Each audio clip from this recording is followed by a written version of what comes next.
Hi hello kitties, எனக்கு நம்ம ஜிமினோட எஃப்எஃபான romantic husband with 15 years age gap episode 3 தான் பார்க்க போகிறோம். ஸோ நீங்களும் நம்ம சேனல் சப்ஸ்கிரைப் பண்ணலாம், சப்ஸ்கிரைப் பண்ணிக்கோங்க. கூடவே இந்த பெல் ஐக்கானும் கிளிக் பண்ணிக்கோங்க. அண்ட் உங்கள் ஃப்ரெண்ட்ஸ் அண்ட் ஃபேமிலிஸ்க்கு ஷேர் பண்ணுங்கள். அண்ட் டைட்டிலே உங்களுக்கு தெரிஞ்சிருக்கும், இந்த எஃப்எஃப்க்கு headsets must imagine yourself. Okay, வாங்க நம்ம வீடியோக்குள்ளே போகலாம். லாஸ்ட்டாக எத்தனை முடிச்சிருந்தோம் அப்படின்னா, நீங்களும் கண் திறந்து அவனை பார்க்க அந்த 2 கண்ணுலையும் பட்டு பட்டுன்னு இச்சன்னு கொடுக்குறான். மூக்கில் கிஸ் பண்ண தான் போனான், ஆனால் அந்த மூக்கு ஷார்ப்பாக இருக்கா, அதை நறுக்குன்னு கடிக்க நீங்களும் ஆ அப்படின்னு கத்துறீங்க. உங்களோட மூக்கை தன் கைகளால் மூடிக்கிட்டு அவனை முறைச்சபடியே ஏண்டா அப்படின்னு கடுப்பில் கேட்க, என்னடி சொன்ன டாவா, பின்ன நீ பண்ணுற வேலைக்கு உன்னை எப்படா கூப்பிடணும்?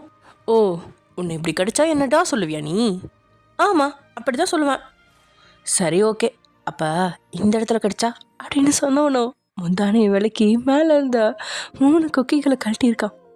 நீங்களும் அவன் செய்ய போகிற விபரீதம் அறிஞ்சு அவனை தள்ளி விட்டு உங்களோட முந்தானை எடுத்து மூட ஜிமினோ சிரிப்போட, என்னடி இது ப்ளவுஸு நல்லாவே இல்லை, நேற்று போட்டிருந்தே செம்மையாக இருந்துச்சு தெரியுமா அப்படின்னு சொன்னதுமே தான் உங்களுக்கு அவனோட தங்கச்சி நினைவு வர முகமே ஒரு மாதிரி உங்களுக்கு ஆயிடுச்சு. ஏய், நான் ஏதாவது தப்பாக சொல்லிட்டேனா வயன்? ஏன் முகம் மாறுத அப்படின்னு கேட்க, நீங்களும் சின்ன பொண்ணு அப்படிங்கிறனால எதை மனசில் வைக்கிறது, எதை வெளிப்படையாக பேசுறது அப்படின்னு தெரியாதால? இல்லை, நேற்று உங்கள் தங்கச்சி இருக்காங்கல்ல, அவங்க என்கிட்ட நல்லா தான் பேசினாங்க. சொல்லப்போனால் அந்த ப்ளவுஸ் எல்லாம் அவங்க தான் தைச்சி கொடுத்தது. புடவை எல்லாமே கட்டி விட்டு எங்கள் அண்ணனுக்கு இப்படி இருந்தால் தான் பிடிக்கும், அது மாதிரி அப்படிலாம் கிண்டல்லாம் பண்ணாங்க. என்னன்னு தெரில, இப்போ வேறு மாதிரி பேசவும் எனக்கு ஒரு மாதிரியாக ஆயிடுச்சு. என்னாச்சு, என்ன பேசினா? நான் உங்களை வந்த உடனே கைக்குள்ளே போட்டுக்கிட்டேனா, எப்படி இந்த வித்தெல்லாம் கற்று வச்சுருக்கேன்ற மாதிரி பேசவும் எனக்கு அந்த பேச்சு பிடிக்கல.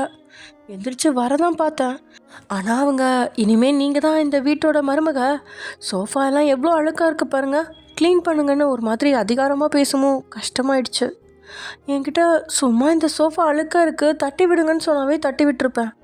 ஆனால் பரவாயில்ல, இடையில அத்தை வந்து எந்த வேலையும் இப்போ நீ பண்ணாதம்மா, நான் சொல்கிற வேலையை நீ செஞ்சால் போதும்னு அனுப்பி வச்சிட்டாங்க அப்படின்னு சொன்னதுமே இங்கே ஜிமின் முகத்தில் அப்பட்டமான கோபம். புடவையா ஒழுங்கா கட்டு அப்படின்னு உங்ககிட்ட இருந்து அவன் விலக, என்னங்க என்ன பண்ண போகிறீங்க? நான் சொன்னதை நீ செய், புடவையை ஒழுங்கா கட்டுன்னு சொன்னேன் அப்படின்னு அவன் மிரட்டின தோணிலேயே நீங்களும் அவசர அவசரமாக உங்களோட புடவையை சரி செய்ய உங்களை இழுத்துக்கிட்டு அவன் வெளியே வர, அங்கே அவன் தங்கச்சி டிவி பார்த்துட்டு இருக்கான். ஜிமினுக்கு இருந்த கோவத்தில் அவளை சத்தமாக கூப்பிட அந்த வீட்டில் எல்லாருக்குமே அந்த குரல் கேட்டிருக்கோம். அந்த அளவுக்கு கர்ஜனையாக ஒலிக்குது. உட்காந்து இந்த ரம்யாவுக்கு அவன் சொன்னதுமே ஒரு நொடி தூக்கி வாரி போட்டுருச்சு. இங்கே வா அப்படின்னு அவன் கூப்பிட அந்த தோணியை அவளுக்கு எல்லாத்தையும் விளக்கிடுச்சு. அதனால் அவளே ஒரு வித பயத்தோட அப்படியே நிற்க, அவள் எழுந்து வர்றது மாதிரியே தெரியல. இவனே அவள் பக்கத்தில் போய், இவகிட்ட என்ன பேசுன நீ?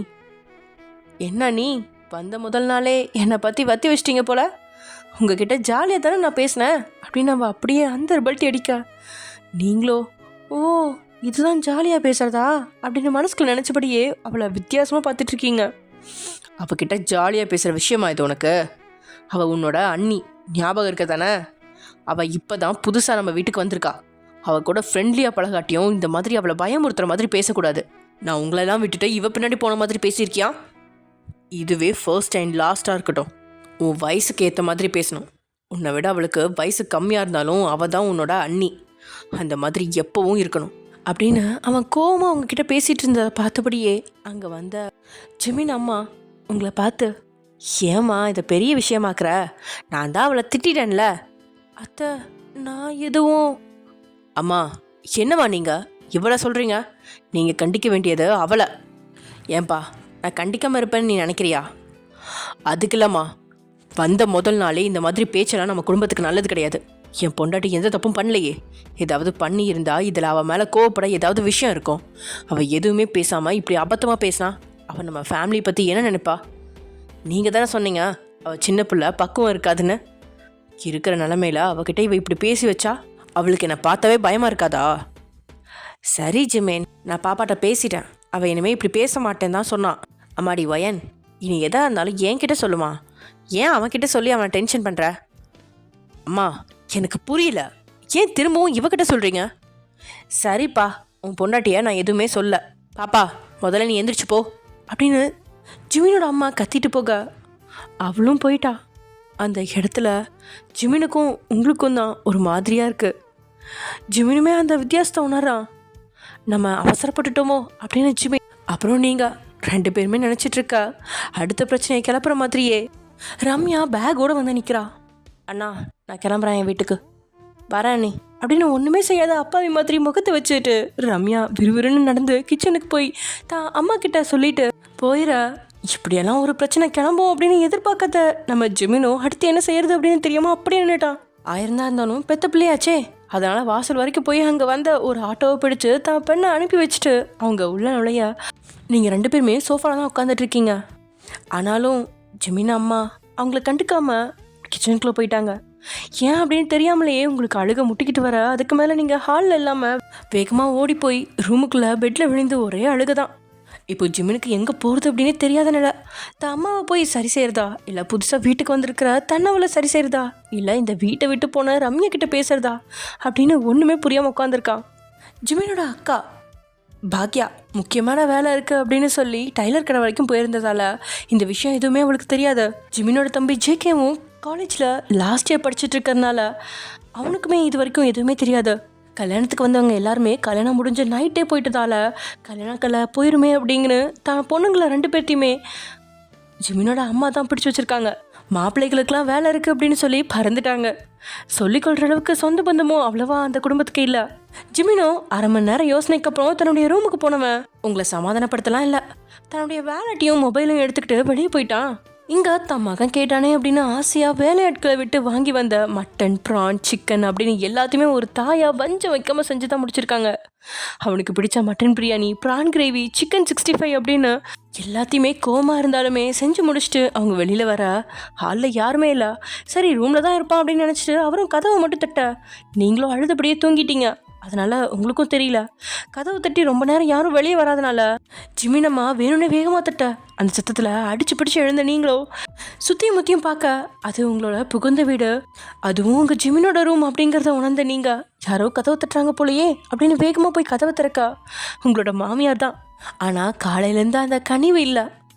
அவன் பசி தாங்க மாட்டான், வந்து சாப்பாடு போட்டு கொடு அப்படின்னு அவங்க சொல்லவும் நீங்களோ பேந்து விழிச்சபடியே அவரையே பார்த்துட்டு நிற்க, நீங்கள் முழிச்சிட்டு நிற்கிறத பார்த்த ஜிமின் அம்மாவுக்கு ஒரு வித எரிச்சல் படுற.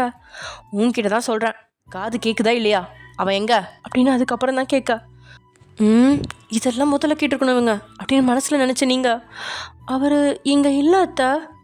என்ன, இங்கே இல்லையா?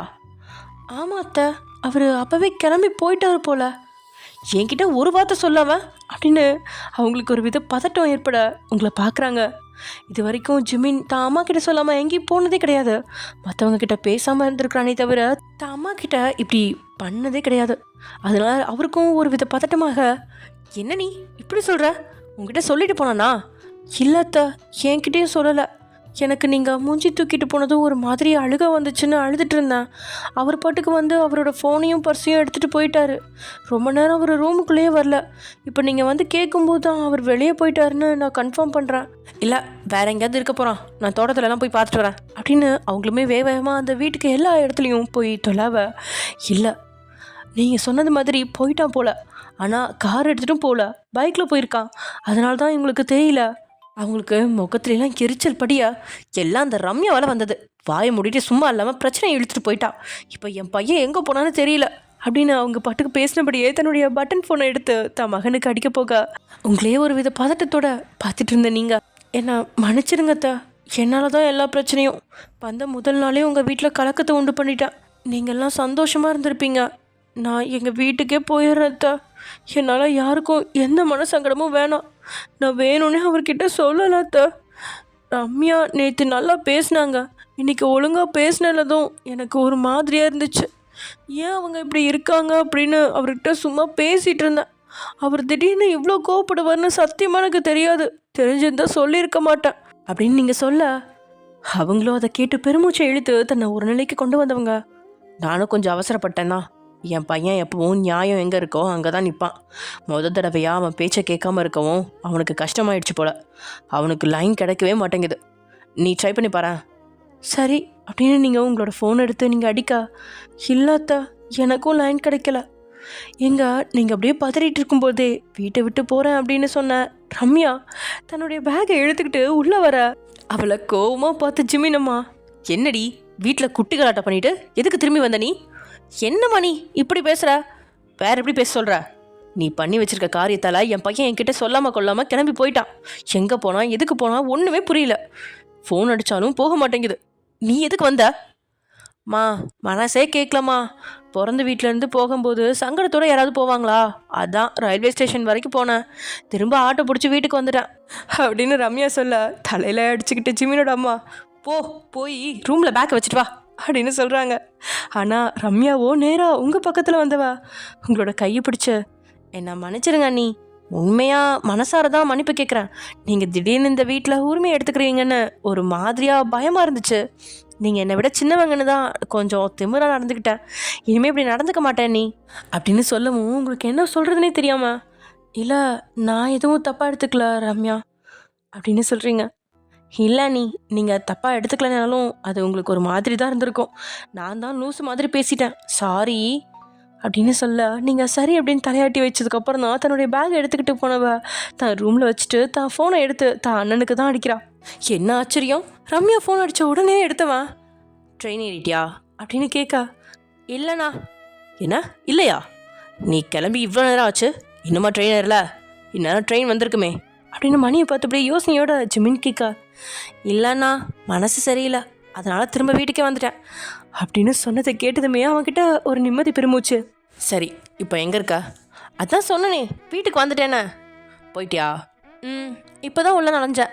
உங்களை காணோன்னு அம்மாவும் அண்ணியும் பதட்டத்தில் இருக்காங்க. ஃபோன் கொடுக்கவா?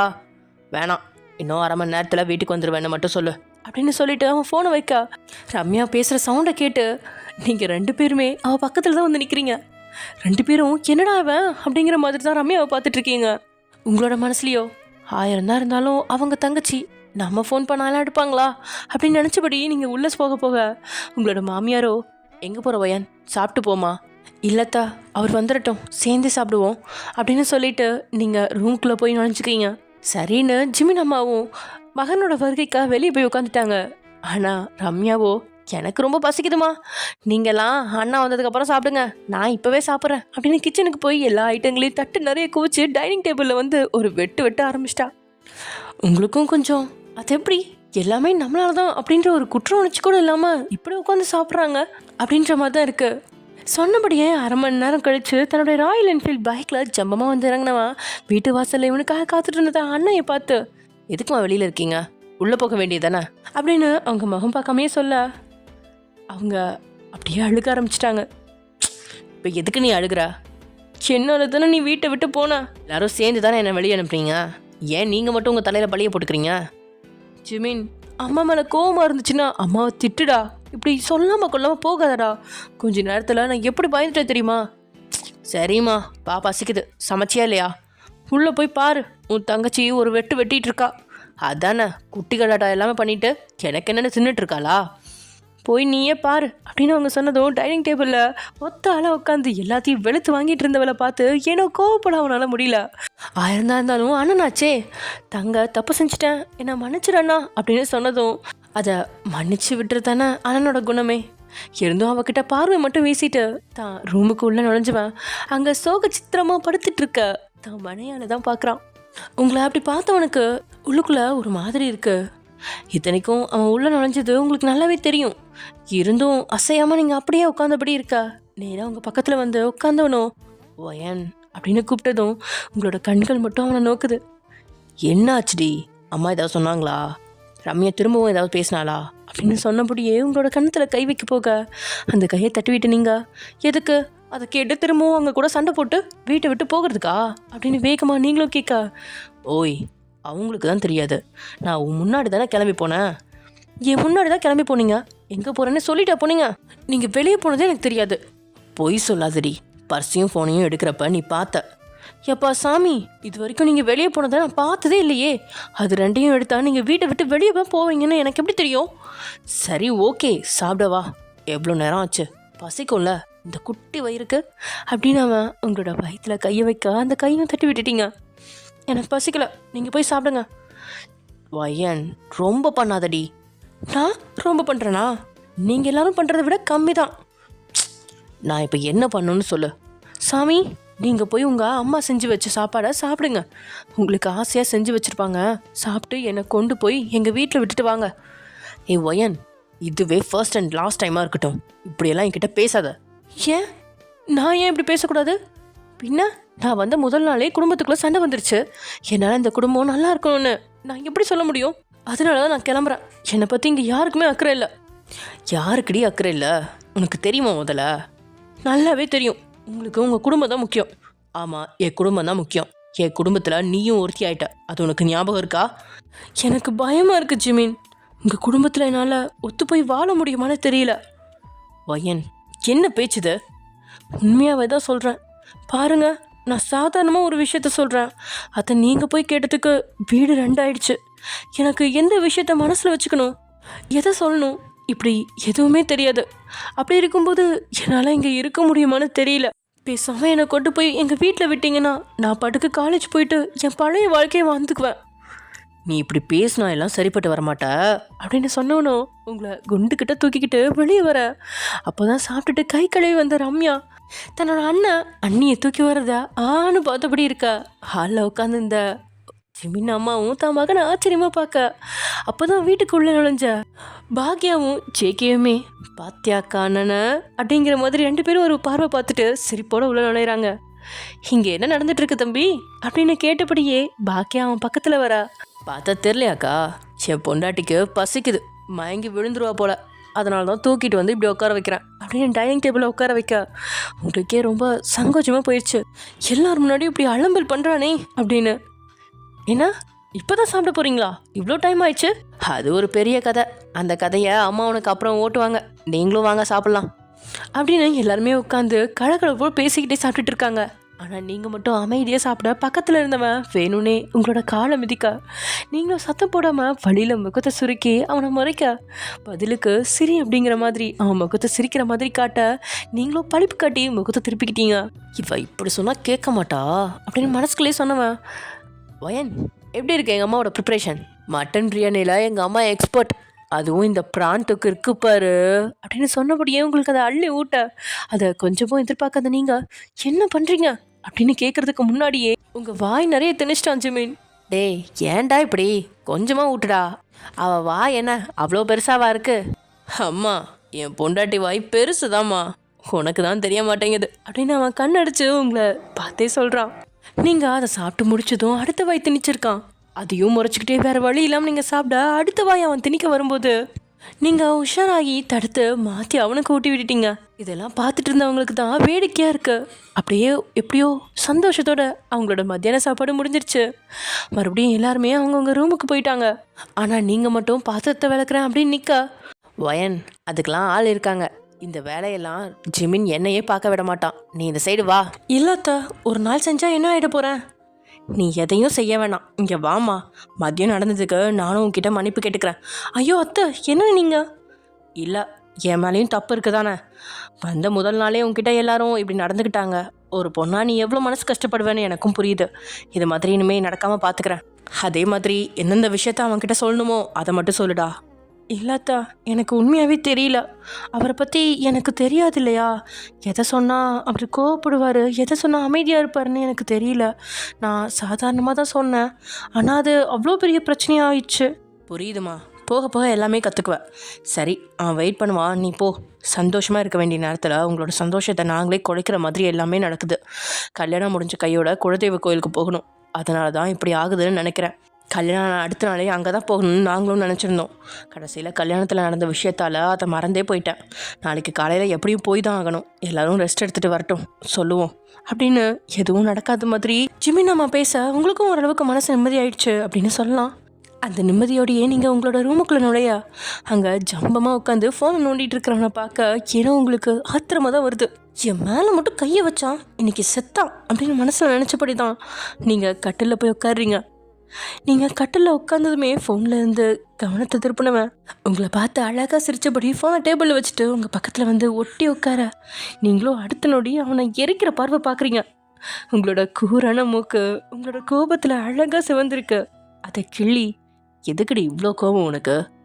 ம் வேண்டுதல் அப்படின்னு சொன்னபடியே நீங்கள் அங்கேருந்து எழப்போக உங்களோட கையை பிடிச்சு நீங்கள் இழந்த வேகத்திலேயே உங்களை அவன் இழுக்க, அவன் இழுத்தத்தில் அவன் மேலேயே தான் வந்து விழுக்கிறீங்க. ஆனால் உங்களோட முகத்தில் அப்பட்டமான எரிச்சல் தெரியா?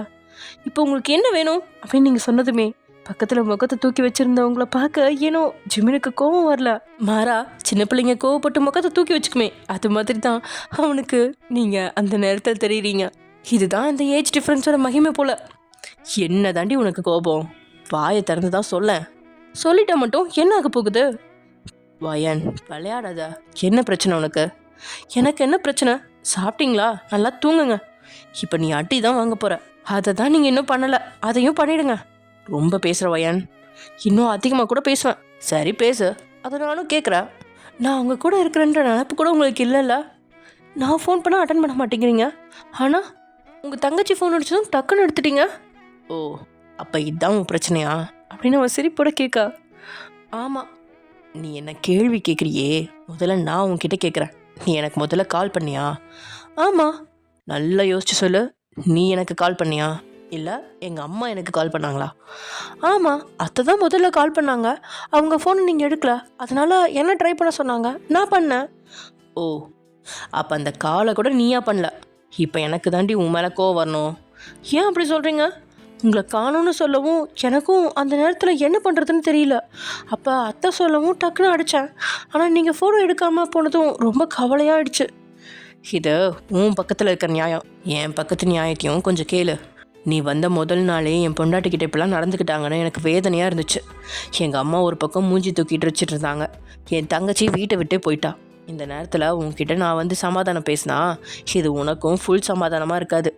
அதை எங்கள் அம்மா பார்த்தாங்கன்னா அவன் பொண்டாட்டி வந்த உடனே மாறிட்டான் அப்படின்னு பேசுவாங்க. இல்லை போனவளை போய் நான் இழுத்துட்டு வந்தா நீ என்ன நினைப்ப? இப்போ நினைக்கிறியே என் தங்கச்சி தான் முக்கியம்னு. அப்படி தான் நினைப்பேன். என்ன பண்ணுறதுன்னு தெரியாமல் பைத்தியம் மாதிரி 1/2 மணி நேரம் உட்காந்துருந்தேன் தெரியுமா? அதுக்கப்புறம் தான் இங்கே இருந்தால் சரிப்பட்டு வராது அப்படின்னு கிளம்பி ஆஃபீஸ்க்கு போயிட்டேன். ஆஃபீஸ்க்கா? ஆமாம், கொஞ்சம் வேலை இருந்துச்சு. மைண்டையும் அதில் டைவர்ட் பண்ணால் ஒன்றும் தெரிஞ்சுக்காதுன்னு தோணுச்சு. அதனால தான் அங்கே போனேன். ஆனால் அங்கே போயும் உன்னோட முகம்தான் என் கண்ணு முன்னாடி வந்துட்டு இருந்துச்சு தெரியுமா? போய் சொல்லாதீங்க. நான் எதுக்கடி போய் சொல்லணும் அப்படின்னு சொன்னவன் இப்போது உங்களோட இடையை வலிச்சு பக்கத்தில் நெருக்கமாக உட்காந்துட்டான். உண்மையாடி அங்கே உன்னோட ஃபோட்டோவை வச்சு பார்த்துட்டு இருந்தேன். ஃபோட்டோவா அப்படின்னு நீங்கள் கேட்டதும் அவன் ஒரு வித குறு சிரிப்போடையே தன் மொபைல் எடுத்து அவனோட ஸ்க்ரீனை உங்ககிட்ட காட்டுறான். இது கல்யாணம் தனிக்கு போட்டிருந்த ட்ரெஸ் தான். முகத்தை மட்டும் தனியாக ஃபோக்கஸ் பண்ணியிருப்பாங்க போல். நீங்கள் பல்வரிசை தெரிய அழகாக சிரிச்சிருக்கீங்க. அதை எடுத்து அவங்களுக்கு காட்டினதுமே உங்களுக்கே ஆச்சரியம்தான். பின்ன நடந்த கல்யாணத்தில் நீங்கள் இப்படி சிரிக்கவே இல்லையே. திடீர்னு தான் கழுத்தில் மாங்கல்யம் ஏறினதும் நீங்கள் சிரிப்பை தொலைச்சலவாக இருந்தீங்க அப்படின்னு யோசிச்சபடி இருக்கா. நீங்கள் அப்போ தான் நோட் செய்கிறீங்க, அது கல்யாணம் தண்ணிக்கு போட்ட ட்ரெஸ் தான், ஆனால் கல்யாண ட்ரெஸ் கிடையாது. அக்காவுக்கு கல்யாணம் அப்படின்னு நீங்கள் பார்த்து பார்த்து எடுத்த ஸ்டோன் வச்ச லெகங்கா அது. ஆமாம், இந்த ஃபோட்டோ எப்போ எடுத்தீங்க? எப்போயோ எடுத்தேன். ஹலோ, அப்படின்னா நீங்கள் எங்கள் அக்காவுக்கு துரோகம் செய்ய பார்த்துருக்கீங்க. லூசு, அப்படிலாம் இல்லை. ஆனால் அப்போவே உன்னை பிடிச்சிருந்துச்சு. நீ தான் கல்யாண பொண்ணோட தங்கச்சின்னு அப்போ தெரியாது எனக்கு. அப்போ எப்படி இருந்தாலும் நீங்கள் பண்ணது தப்பு தானே? என்னடி தப்பு பண்ண? எப்படி ஒருத்தவங்களோட அனுமதி இல்லாமல் நீங்கள் ஃபோட்டோ எடுப்பீங்க? நல்லா பாரு, நான் ஃபோட்டோ எடுத்த மாதிரியா இருக்கு அப்படின்னு சொல்ல நீங்கள் உத்து பார்க்க அதில் நீங்களே போஸ்ட் கொடுத்துருக்கிறது நல்லாவே தெரியுது. நீ என் முன்னாடி வந்து போஸ்ட் கொடுத்தியா? இல்லை. அப்புறம் எப்படி? அதான் நானும் கேட்குறேன், எப்படி? இந்த ஃபோட்டோவை ஃபோட்டோகிராஃபர்கிட்ட இருந்து வாங்கினேன். இதை முன்னாடியே சொல்ல வேண்டியதானே? எங்கடி என்னை சொல்ல விடுற? நீ தான் என்னென்னவோ பேசி நீயும் டென்ஷன் ஆகிக்கிற, என்னையும் டென்ஷன் பண்ணுற. சரி, என்னை எதுக்கு இப்படி பிடிச்சி வச்சுருக்கீங்க? விடுங்க. உன்னை விட்டுட்டு இருக்கிறதுக்காகவா இப்படி நான் இறுக்கி பிடிச்சிருக்கேன்? ஜிமின், இருடி. கதை சொல்லிட்டு இருக்கும்போது இடையில நொய்யின்னு ஏதாவது பேசு. கதையை கண்டினியூ பண்ண விட மாட்டேற. சரி சொல்லுங்க. அதாண்டி உன் ஃபோட்டோவை பார்த்து வேலையில் கவனம் இல்லாமல் உட்காந்துருந்தேன். சரி, உங்ககிட்ட இருந்து ஃபோன் வரும், மெசேஜ் வரும்னு ஏதோ டீனேஜ் பையன் மாதிரி வெயிட் பண்ண தெரியுமா? ஆனால் எங்கே, என்னோடய பொண்டாட்டி அந்த அளவை நான் மிஸ் பண்ணல போல். எங்கள் அம்மா கிட்டேருந்து தான் ஃபோன் வந்துச்சு.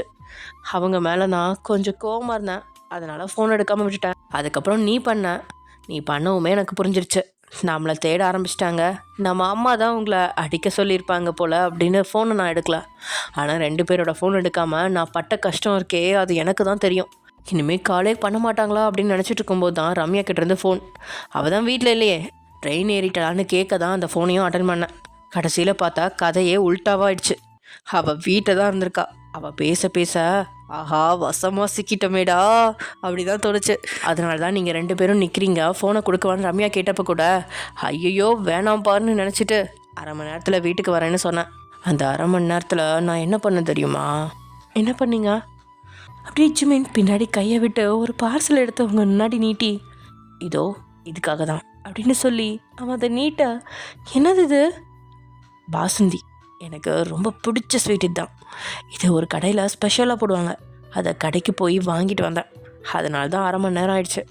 1000 தான் இருந்தாலும் நீங்கள் என் ஃபோனை அட்டன் பண்ணியிருக்கலாம் அப்படின்னு நீங்கள் அதுலேயே வந்து நிற்க. சரி ஓகே, உன் ஃபோனை நான் அட்டன் பண்ணல, ஆனால் நான் உனக்கு ஒரு மெசேஜ் பண்ணனே, அதை நீ பார்த்தியா இல்லையா? என்ன மெசேஜா அப்படின்னு சொன்னபடியே நீங்கள் திருன்னு விழிக்க. அதுதானே, நான் பண்ண மெசேஜ் கூட நீ பார்க்கல. அப்போ தப்பு யார் மேலே? உன் மேலையா ஏன் மேலையா? என்ன மெசேஜ் அப்படின்னு உங்களோட மொபைலை அப்போ தான் எடுத்து வாட்ஸ்அப்புக்கு போகிறீங்க. ஆமாம், அவன் சொன்னது மாதிரி உங்களுக்கு ஒரு லென்த்து மெசேஜ் அனுப்பிச்சிருக்கான். அதை நீங்கள் ஓப்பன் செஞ்சு பார்க்க முதல்ல எடுத்த உடனே முத்த மழையை பொழிஞ்சவனோ, வயன்குட்டி நான் ஆஃபீஸில் தான் இருக்கேன், ஆனால் யார்கிட்டையும் சொல்லாத, எனக்கு கொஞ்சம் நேரம் தேடட்டும், நீ வந்த முதல் நாளே இப்படி ஆயிடுச்சுன்னு ப்ளீஸ் கவலைப்படாமல் இரு, உனக்கு நான் இருக்கேன், எப்போவும் எந்த நேரத்துலையுமே உனக்கு நான் இருப்பேன். நீ அழுதது ரொம்ப கஷ்டமாக இருந்துச்சுடி, ஆனால் உன்னை சமாதானப்படுத்த கூட என்னால் முடியல. வயன், நான் ஆஃபீஸில் வந்து ரொம்ப நேரம் ஆச்சு, ஒரு ஃபைல் கூட என்னால் கான்சென்ட்ரேட் பண்ண முடியல. உன் நினப்பாவே இருக்குடி, அதுவும் அந்த குட்டி குழி டேஸ்ட்டுடி இன்னும் நாக்கிலேயே நிற்கிது. நம்ம 2 பேரும் சந்தோஷமாகவே இருக்க முடிய மாட்டேங்குதுல்ல. ஏதாவது தடங்கள் வந்துகிட்டே இருக்கு வயன். பேசாமல் நம்ம ஹனிமூன் போகலான்னு நினைக்கிறேன். நீ என்ன நினைக்கிற? சரி, அதை நேரில் வந்து சொல்கிறேன். நான் வர வரைக்கும் நீ யார்கிட்டையும் பேச வேணாம். யாராவது வந்து பேசினா மட்டும் பதில் சொல்லு. உன்னை ரொம்ப மிஸ் பண்ணுறேன் தெரியுமா? லவ் யூ டிச்சலும் உம்மா அப்படின்னு அந்த மெசேஜ் முடிஞ்சிருக்கு. அதை படிச்சுட்டு கண்களில் கண்ணீர் வர சந்தோஷமாக திரும்பின நீங்களோ வேகமாக தாவி அவனை அப்படியே இறுக்கமாக கட்டிக்கிட்டீங்க. ஏய் ஏய் 2 பஞ்சு உருண்டை என்ன காலி பண்ணுதுடி அப்படின்னு ஜிமின் கத்த. சரி போட அவன்கிட்ட இருந்து விலகுன நீங்கள் அவன் முகத்தை பார்த்து உங்களோட முதல் முத்தத்தை அவனோட நெத்தியில் பதிச்சு மீள. ஆனால் அடுத்ததா இங்கே அப்படின்னு அவனோட கண்ணத்தை காட்ட சிரிப்போட ஒரு வித வெக்கத்தோடையும் கொஞ்சம் வளர்ந்தும் வளராமலும் இருந்த அந்த தாடியில் கிஸ் பண்ணியல அவன் அடுத்த கணத்தை காட்டுறான். நீங்கள் அதுக்கும் பிகு செய்யாமல் இந்த கணத்துலேயும் முத்தம் கொடுத்து அடுத்து எங்க அப்படின்னு அவன் கண்களை பார்த்தபடி கேட்க, நீ எங்கே கிஸ் பண்ணாமல் இருக்கியோ அங்கே தான் அப்படின்னு சொன்னவன் உதட்ட குவிச்சு உங்ககிட்ட காட்டுறான். சரின்னு நீங்கள் அவன் கன்னத்தில் கொடுத்த மாதிரியே அவனோட இதழ்லையும் ஒரு செகண்ட் தான் கொடுத்துட்டு அப்படி விலகிறா. என்னடி இது அப்படின்னு அவன் ஏமாற்றமாக கேட்க, என்னன்னா முத்தம் மற்ற இடத்துல கொடுக்குற மாதிரி இந்த இடத்துலையும் கொடுப்பாங்களா? சாருக்கு வேறு எப்படி கொடுக்கணும்? நான் கொடுத்தேன்ல, ஞாபகம் இருக்கா? நம்ம நேற்று நைட்டு அது மாதிரி கொடுக்கணும். அது மாதிரியா? வாய்ப்பில்லை ராஜா, வாய்ப்பே இல்லை. ஏன்? எனக்கு அப்படிலாம் கொடுக்க தெரியாதுங்க. எனக்கு மட்டும் தெரியுமா என்ன? அப்படியே கொடுத்து தான் பழகணும். ஆனால் உங்களை பார்த்தா இதெல்லாம் தெரியாதவங்க மாதிரியே தெரியலையே. இதில் பிஹெச்டி முடித்த மாதிரியெல்லாம் உங்கள் வேலை இருந்துச்சு அப்படின்னு நீங்கள் சொல்ல அதை கேட்டு சத்தமாக சிரிச்சவன், நான்லாம் தரமாட்டேன், அதுக்கு வேற ஆளை பாருங்க அப்படின்னு சொல்கிறீங்க. வயன், ஒரு கிஸ்ஸுக்கு இவ்வளோ டைம் எடுத்தால் எப்படி? இன்னும் நம்ம செய்ய வேண்டியது நிறைய இருக்குடி. என்ன நிறைய இருக்கா? ஆளை பாருங்க, மணியை பார்த்தீங்களா இல்லையா? ஏன்டி? 5 ஆச்சு. ஏன் 6 மணிக்கு உங்கள் தாத்தா யாராவது வரப்போகிறாங்களா இங்கே அப்படின்னு அவன் நக்கலாக கேட்கா. என்ன நக்கலா அப்படின்னு கேட்ட நீங்கள், எங்கள் வீட்டிலலாம் 6 மணிக்கு அம்மா சாமி கும்பிட ஆரம்பிச்சிருவாங்க. 6 மணிக்கு யாருமே ரூமில் இருக்கக்கூடாது, படுத்து தூங்கக்கூடாது, ரெடியாகி நீட்டாக ஹாலில் உட்காந்துருக்கணும். நீங்கள் கூட சொன்னீங்க எங்கள் குடும்பத்துக்கும் தனியாக பிரின்சிபல்ஸ் இருக்குன்னு. உங்கள் வீட்டில் எப்படி? எங்கள் வீட்லேயும் அப்படி தான். ஆனால் இன்றைக்கி தான் பிரச்சனை நடந்திருக்கே, அதனால் இப்போ தானே ரூமுக்குள்ளே வந்தோம், ஸோ டிஸ்டர்ப் பண்ண மாட்டாங்கன்னு நினைக்கிறேன். இல்லைங்க, எப்படி இருந்தாலும் நம்ம வெளியே போயிடுவோம், இல்லைனா நல்லா இருக்காது. என்ன ஒயன் நீயே எப்படி சொல்கிற? என்னங்க, எல்லாத்துக்கும் நேரம் காலம்னு ஒன்று இருக்குது. போடி, அப்படின்னு சொன்னபடியே உங்ககிட்ட இருந்து முகத்தை அவன் திருப்ப நீங்களும் அவனை சமாதானம் செய்ய போகும்பொழுது உங்கள் ரூமோட கதவு தட்டப்படுது. வயன், உன்னை பார்க்க ஊர்லேருந்து ஜிமினோட தாத்தா பாட்டியெல்லாம் வந்திருக்காங்க, கொஞ்சம் வரியா அப்படின்னு ஜிமினோட அம்மா சொன்னதும் இதோத்த வரேன் அப்படின்னு உள்ளேருந்து குரல் கொடுத்த நீங்கள் பார்த்தீங்களா, ஏன் தாத்தா பாட்டி இல்லை, உங்கள் தாத்தா பாட்டி தான் வந்திருக்காங்க, சீக்கிரம் வந்து சேருங்க அப்படின்னு ஜிமின்கிட்ட கணை காட்டிட்டு அப்படியே உங்களோட புடவையெல்லாம் சரி செஞ்சு நீங்கள் வெளியே போக அதுக்கப்புறம் உங்களுக்கு எங்கே நேரம், வந்தவங்க அது இது அப்படின்னு உங்ககிட்ட பேச்சு கொடுக்க நீங்களும் பதில் சொல்ல அப்படின்னு போயிடுச்சு. அந்த ரூமுக்குள்ளே அவனுக்கு மட்டும் என்ன வேலை அப்படின்னு அவனும் வெளியே வர அப்படியே பேசிட்டு டைம் ஓடிடுச்சு. அப்படியே டைம் ஸ்கிப் ஆக ஜிமின் காலையிலே இப்படி மூஞ்சி தூக்கி வச்சுட்டு இருந்தா என்ன அர்த்தம்? நான் செம்ம கடுப்பில் இருக்கேன்னு அர்த்தம். இதில் கடுப்பாக என்னங்க இருக்குது? போவேன், உன்னை மாதிரியெல்லாம் என்னால் ஈஸியாக இருக்க முடியாது, கல்யாணம் ஆகி 2 நாள் ஆயிடுச்சுடி. ஐயோ அப்படின்னு தலையிலே அடிச்சிட்டேன். நீங்கள் ஜிமின், வாழ்க்கை முழுசும் நான் அங்கே கூட தான் இருக்க போகிறேன், ஏங்க இது பெரிய விஷயமா எடுத்துகிட்டு இருக்கீங்க? எல்லாம் எனக்குன்னு வரும்போது இப்படி ஆகவும் தான் கடுப்பாக இருக்குது. அப்படிலாம் பேசக்கூடாது, நல்ல காரியம் பண்ணிட்டு வந்திருக்கீங்க. பாட்டிமா எப்படி இருக்காங்க? அவங்களுக்கு என்ன, நல்லா தான் இருக்காங்க. என்னங்க நீ பேசாத போயன், என்கிட்ட எதுக்கு இப்போ நீங்கள் கோவப்படுறீங்க? நைட் டைமில் அவங்களுக்கு திடீர்னு வயிறு வலின்னு அழுதாங்க, அப்போ உங்களை தானே கூட்டிகிட்டு போய் விட சொல்லுவேன். வேறு யாரும் ஆம்பளைங்கன்னு வீட்டில் இருக்காங்களா? வந்த ஆம்பளைங்களை கொண்டு போய் விட சொல்ல முடியுமா? வந்தவங்களை நம்ம தானே பார்த்துக்கணும். நீ சொல்கிறதெல்லாம் சரிதான், ஆனால் சரி, இப்போ நீங்கள் சொல்கிற மாதிரியே வைங்க. அவங்களுக்கு வயிறு வலி வந்துருச்சு, வந்தவங்கள கூட்டிகிட்டு போக சொல்லிட்டு நம்ம சந்தோஷமாக இருந்தால் அது நல்லா இருக்குமா? இல்லை உங்களால் தான் முழு சந்தோஷத்தையும் அனுபவிக்க முடியுமா? அதாண்டி நானும் கேட்குறேன், ஏன் எனக்குன்னு எல்லாம் வருதுன்னு? அப்படின்னா கடவுள் உங்களுக்கு வேற ஒரு ஸ்பெஷலான டே வச்சுருக்காருன்னு அர்த்தம். சும்மா ஏதாவது பேசாமல் நகரு, ஒரு வாரம் லீவ் போட்டேன், எல்லாம் வேஸ்ட்டாக போயிடும் போல். அது எப்படி வேஸ்ட்டாக போக்கும்? பின்ன இதோ இன்றைக்கி கோவிலுக்கு போகணுன்னு பிளான் பண்ணியாச்சு. ஏங்க, இந்த கோவிலுக்கு போயிட்டு வந்தால் தான் இந்த மாதிரி உங்களுக்கு தடங்கள் வராமல் சந்தோஷமாக இருக்க முடியும். கோவிலுக்கு போகாததுனால தான் ஏகப்பட்ட தடங்கள் வருதுன்னு அத்தையே சொன்னாங்கல்ல. ஏ வயன், இதெல்லாம் நீ நம்பிட்டு இருக்கியா? பின்ன நம்பாமல் நேற்று மதியம் சொன்னப்போ கூட நம்பலாமா வேணாமான்னு டவுட்டில் தான் இருந்தேன். ஆனால் நைட்டு நடந்ததை பார்த்த உடனே கன்ஃபார்ம் ஆயிடுச்சு. இன்றைக்கி குலதெய்வ கோயிலுக்கு போகிறோம், பொங்கல் வைக்கிறோம், சாப்பிட்றோம், கிளம்பி வரோம். உனக்கு என்ன அவ்வளோ ஈஸியாக போயிடுச்சா? இப்போ கிளம்புனா கூட நம்ம ரிட்டர்ன் வரதுக்கு நைட்டு 12 மணி ஆயிரும். இன்றைக்கும் வேஸ்ட்டாக தான் போக போகுது. ஐயோ கடவுளே சாமி, என்ன நீங்கள் கோவிலுக்கு போகிறதுக்கு இப்படி பேசிகிட்டு இருக்கீங்க? முதல்ல போய் கிளம்புங்க, எப்போ பாரு அதுலேயே வந்து நிற்கிறது. என்ன உனக்கு என்னை பார்த்தா அலையிறவ மாதிரி தெரியுதா? இல்லை, நான் தெரியாமல் தான் கேட்குறேன், நீங்கள் சண்டை போடணுன்னு முடிவில் தான் வந்திருக்கீங்களா? இல்லை, ஆனால் நீ அப்படி தான் பேசுகிற. மை காட், கடவுளே என்னை காப்பாற்ற யாருமே இல்லையா இந்த கருவாய்கிட்ட இருந்து அப்படின்னு நீங்கள் முறையா வாய் வழியாகவே கருவாயம் அப்படின்னு சொல்லிட்டீங்க. நீங்கள் சொன்னதுமே ஒரு நிமிஷம் ஜர்க்கானவா. ஏய் நிலு, இப்போ என்ன சொன்ன அப்படின்னு கேட்க உடனே நீங்களும் திருன்னு வெளிச்சபடிய என்ன சொன்ன? ஒன்றும் சொல்லையே. பொய் சொல்லாத வயன், என்னை கருவாயன் தானே சொன்னேன். சேச்சா, எப்படிங்க உங்களை போய் அப்படி சொல்லுவேன்? நீங்கள் என்ன கருப்பாவா இருக்கீங்க? ஏய் ஓட்டாதடி அப்படின்னு அவன் சொன்னதும் நீங்கள் கலக்கலன்னு சிரிக்கா. அடி பாவி, இவ்வளோ நாளும் மனசில் என்ன அப்படி தான் நினச்சிட்ருக்கியா நீ? உண்மையாக சொல்லவா, உங்களை கருவாயன்னு கூப்பிட்டா ஒரு கிக்காக இருக்குங்க. உணர்ச்சி வசப்பட்டத்தில் வெளியே வந்துருச்சு, இல்லைனா உங்களுக்கு தெரியாமலே இருந்திருக்கோம் அப்படின்னு நீங்கள் சொல்ல அவனும் உங்களை முறைச்சிக்கிட்டே இருக்கா. இப்போ தான் இன்னும் அழகாக இருக்கீங்க தெரியுமா அப்படின்னு சொல்லி அவனோட கண்ணை தக்கில்ல. அவனும் உங்களோட கையை தட்டி விட அவன் தட்டி விட்டதுமே நீங்கள் மறுபடியும் அவனோட இன்னொரு கணத்துக்கு இல்லை அப்படின்னு அவன் மறுபடியும் தட்டி விட உங்களுக்கு எங்கே இருந்தால் அவ்வளோ தைரியம் வந்துச்சோ. ஜெமின் குளிக்கிறதுக்காக அவனோட டிஷர்ட்டை கழட்டி பெட்டில் போட்டுட்டு உங்களை முறைச்சபடியே பாத்ரூம்குள்ளே போக போக நீங்களும் அவனை போக விடாமல் அவன் கையை பிடிச்சி இழுத்துட்டு கோமா அப்படின்னு கேட்குறீங்க. அவனுக்கு ரொம்ப பக்கத்தில் போய் விடடி அப்படின்னு சொன்னவனுக்கு நீங்கள் பக்கத்தில் வந்ததை பார்த்து அவனுக்குள்ளே ஏதோ செய்ய அது தெரியாத நீங்களும் அவனுக்கு ரொம்ப பக்கத்தில் வந்து அவனோட பறந்து விரிஞ்ச மார்பு மேலே கையை வச்சு தடவுனபடியே அவனோட வயிற்றுல நீங்கள் தடவை தள்ளி போடி அப்படின்னு கிறக்கமான குரலில் உங்ககிட்ட சொன்னவன் கொஞ்சம் கொஞ்சமாக உங்களோட தொடுகையில் கரைஞ்சிக்கிட்டு இருக்கான். ஜிமின், இப்போ தான் உங்ககிட்ட இதை பார்க்குறேன்.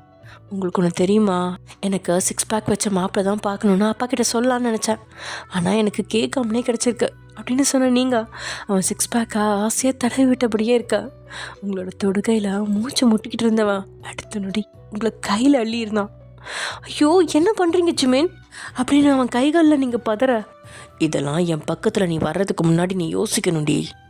என்னங்க கோவிலுக்கு போகணும். ஆமாம் கோவிலுக்கு தான் போகணும், அதுக்கு முன்னாடி குளிக்கணும்ல.